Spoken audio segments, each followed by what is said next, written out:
राधे राधे। जय श्री कृष्णा, जय श्री कृष्णा। प्रेम से बोलिए श्री लक्ष्मी नारायण भगवान की जय। हरे कृष्णा। प्रिय भक्तों, चैत मास के कृष्ण पक्ष की एकादशी का बहुत महत्व है और इस एकादशी को पाप मोचनी एकादशी के नाम से जाना जाता है। प्रिय श्रोताओं, आज हम आपको पाप मोचनी एकादशी की बड़ी ही दुर्लभ कथा सुनाने जा रहे हैं। इन सभी कथाओं को सुनने से मनुष्यों को सभी पापों और संकट कट जाते हैं और सारी मनोकामनाएं पूर्ण हो जाती है। तो आप सभी बड़ी ही श्रद्धा और प्रसन्न मन से इस कथा का आनंद अवश्य ले। पाप हरनी एकादशी कब मनाई जाएगी? चैत माह के कृष्ण पक्ष की एकादशी तिथि का प्रारंभ 25 मार्च को सुबह 5:05 पर होगा। एकादशी तिथि का समापन 26 मार्च को सुबह 3:45 पर होगा। उदया तिथि के अनुसार पाप मोचनी एकादशी का व्रत 25 मार्च 2025 को रखा जाएगा। अब हम कथा की ओर बढ़ते हैं। एक बार युधिष्ठिर महाराज ने भगवान श्री कृष्ण से पूछा, हे माधव, फाल्गुन शुक्ल पक्ष की आमल की एकादशी के बाद अब चैत कृष्ण की एकादशी का क्या नाम है, यह बताने की कृपा कीजिए। तब भगवान श्री कृष्ण बोले, हे राजन, सुनो, मैं इस विषय में एक पापनाशक उपाख्यान का वर्णन करूंगा, जिसे चक्रवर्ती नरेश मानधाता के पूछने पर एक समय महर्षि लोमस ने कहा था। तुम भी इसे ध्यान पूर्वक सुनो। राजा मानधाता बोले, भगवान, मैं लोगों के हित की इच्छा से यह सुनना चाहता हूँ कि चैत माह के कृष्ण पक्ष में किस नाम की एकादशी होती है, उसकी क्या विधि है और उसे किस फल की प्राप्ति होती है। राधे राधे बोलते रहिए और मेरी कथा का आनंद लेते रहिए। जय श्री कृष्ण, जय श्री कृष्ण। उसकी क्या विधि है और उससे किस फल की प्राप्ति होती है, कृपया यह सब बातें मुझे बताइए।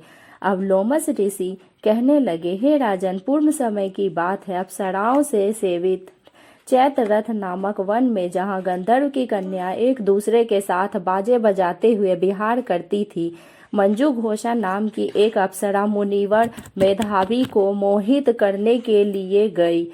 वह महर्षि उसी वन में रहकर ब्रह्मचर्य का पालन करते थे।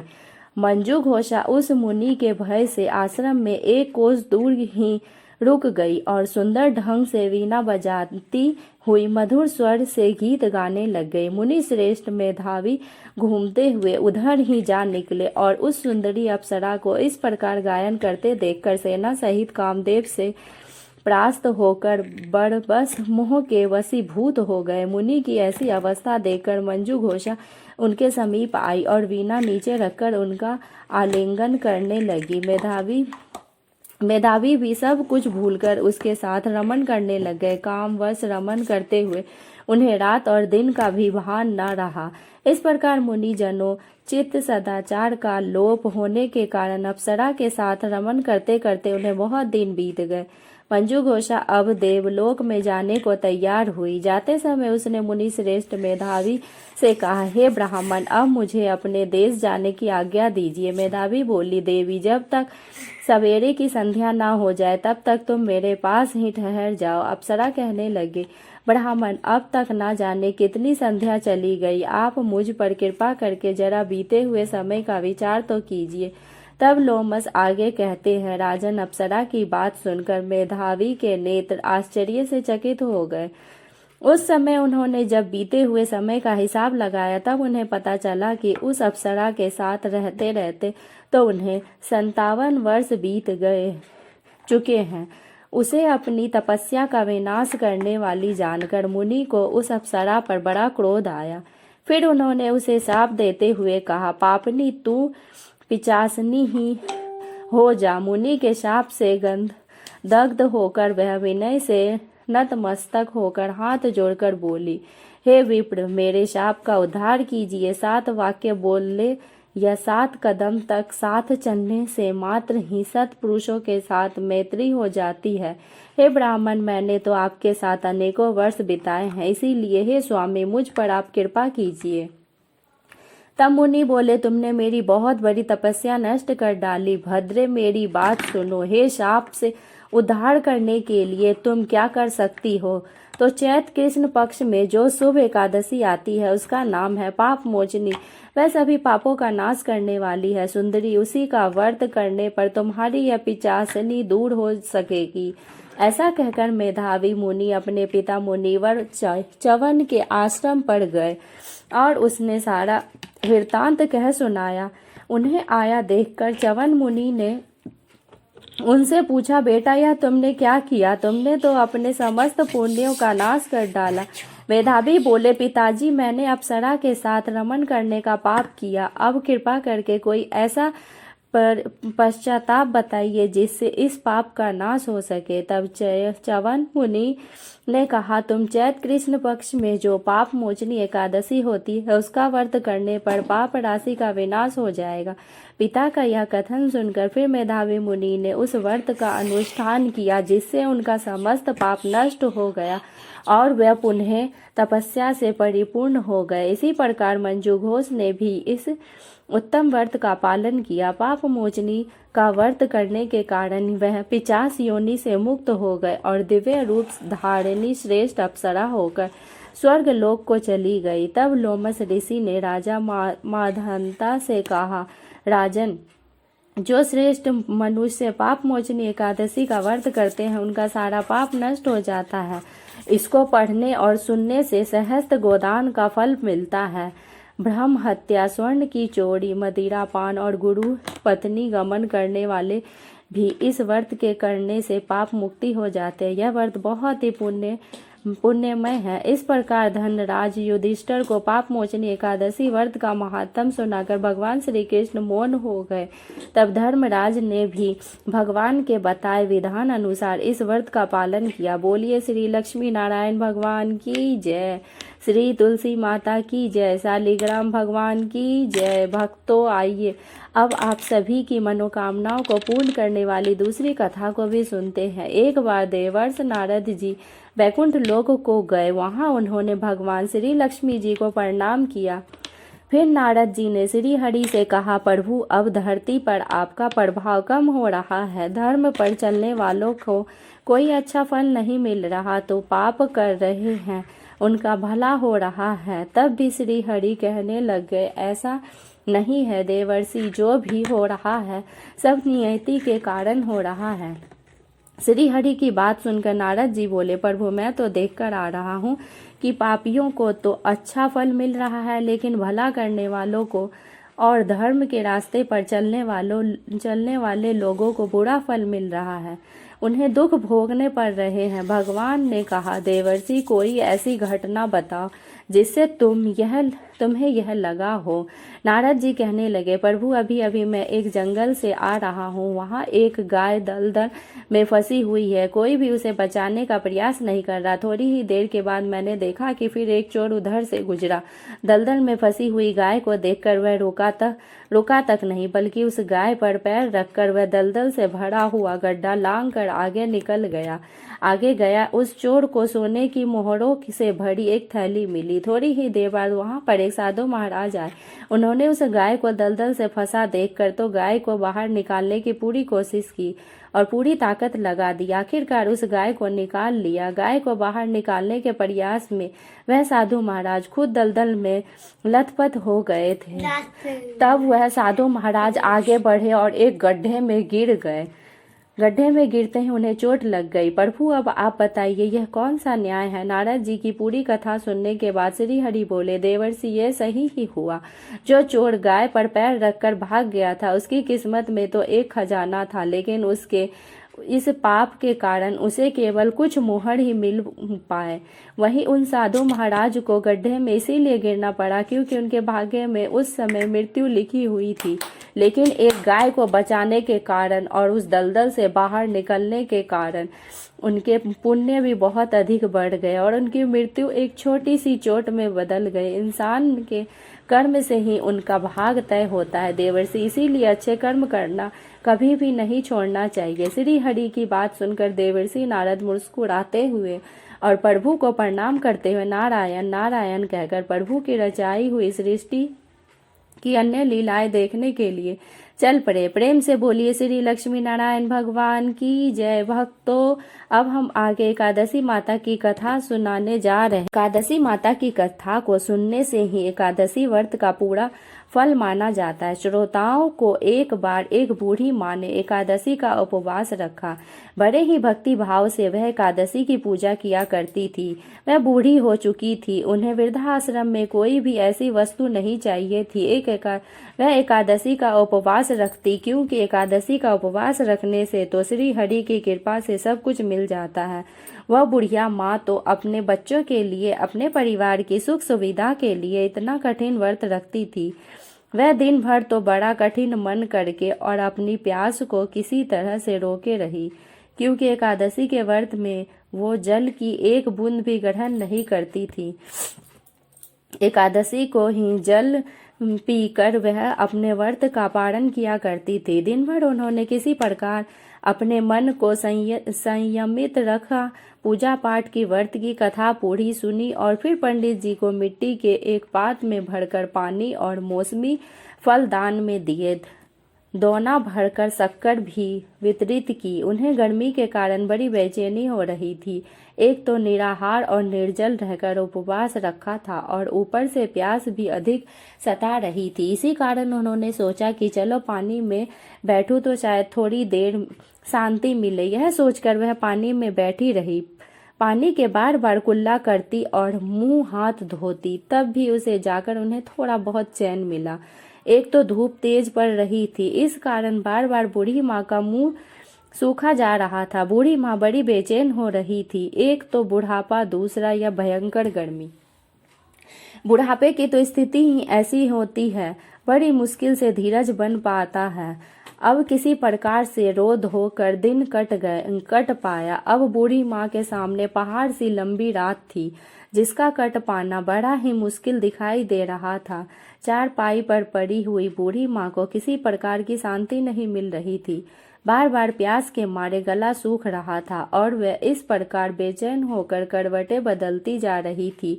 कई बार उठकर वह घर के बाहर जाती, फिर अंदर आ जाती। ना उन्हें घर के अंदर शांति मिल रही थी, ना घर के बाहर। वह पड़ी पड़ी एकादशी माता को याद करती रही और मन में कहती रही कि हे माता, आप मेरी लाज रखिएगा, आप ही मुझे शक्ति दीजिएगा ताकि मैं भली भांति आपका व्रत पूरा कर सकूं और पहाड़ सी रात सुकून से बीत जाए। प्यास के कारण बूढ़ी माँ की बेचैनी तो बढ़ ही रही थी। उन्हें धैर्य रखने का बहुत प्रयास किया, लेकिन आखिरकार उनकी सहनशीलता की सीमा टूट गई और वह घबराकर प्यास के मारे एकदम चिल्ला पड़ी। बचाओ बचाओ! बूढ़ी माँ का चिल्लाना सुनकर उनके परिवार के सभी सदस्य उनके सामने आसपास इकट्ठा हो गए और बूढ़ी माँ की चारपाई के पास पहुंच गए। सब बोले, अम्मा जी क्या हुआ? आप क्यों चिल्ला रही हो? और जब आपसे व्रत नहीं रखा जाता तो इस बुढ़ापे में इतना कठिन व्रत क्यों कर रही हो? अम्मा जी, अगर शरीर में ताकत है तभी तो भक्ति हो पाएगी। आप पानी पी लीजिए। बूढ़ी माँ अपने परिवारजनों से बोली, मेरे तो प्यास के मारे प्राण ही निकले जा रहे हैं। जरा जल्दी से मेरी छाती पर ठंडे पानी का घड़ा रख दो।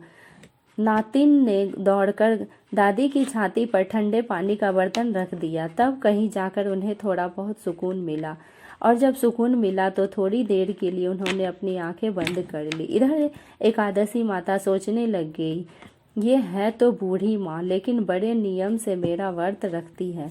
चलकर इनकी परीक्षा लेनी चाहिए। ऐसा विचार कर एकादशी माता आधी रात को मुर्गा बनकर कुकड़ू कू करने लगे। मुर्गे की आवाज़ सुनकर बूढ़ी माँ जल्दी से उठी और बाहर जाकर आसमान की ओर निहारा, लेकिन आसमान में तो कहीं भी उन्हें सुबह का तारा दिखाई ही नहीं दिया। तब वह बोली, सोचने लग गई कि फिर यह मुर्गा भला क्यों और कैसे बोल गया। एक तो उन्हें प्यास लग रही थी, अब थोड़ा बहुत उनका मन भी बेचैन होने लगा। आखिरकार उन्होंने यह दृढ़ निश्चय किया कि अब तो मैं इस व्रत को पूरा करके ही छोड़ूंगी, फिर चाहे व्रत पूरा होने तक मेरे प्राण ही क्यों न निकल जाए। मन में ऐसा पक्का निश्चय कर वह वापस चारपाई पर आकर लेट गई। थोड़ी ही देर के बाद एकादशी माता ने उनकी फिर से परीक्षा लेनी चाहिए, तो वह एक छोटी सी कन्या का रूप धरकर गिलास में मीठा पानी लेकर उनके सिरहाने खड़ी हो गई और जोर जोर से बोली, दादी जी सवेरा हो गया, आप हाथ मुंह धोकर शरबत पी लीजिए। पहले तो शरबत का भरा हुआ गिलास देखकर बूढ़ी माँ का मन ललचाने लगा। प्यास के मारे गला तो सूख ही रहा था, किंतु अचानक उन्हें याद आया कि उनका तो एकादशी का उपवास है।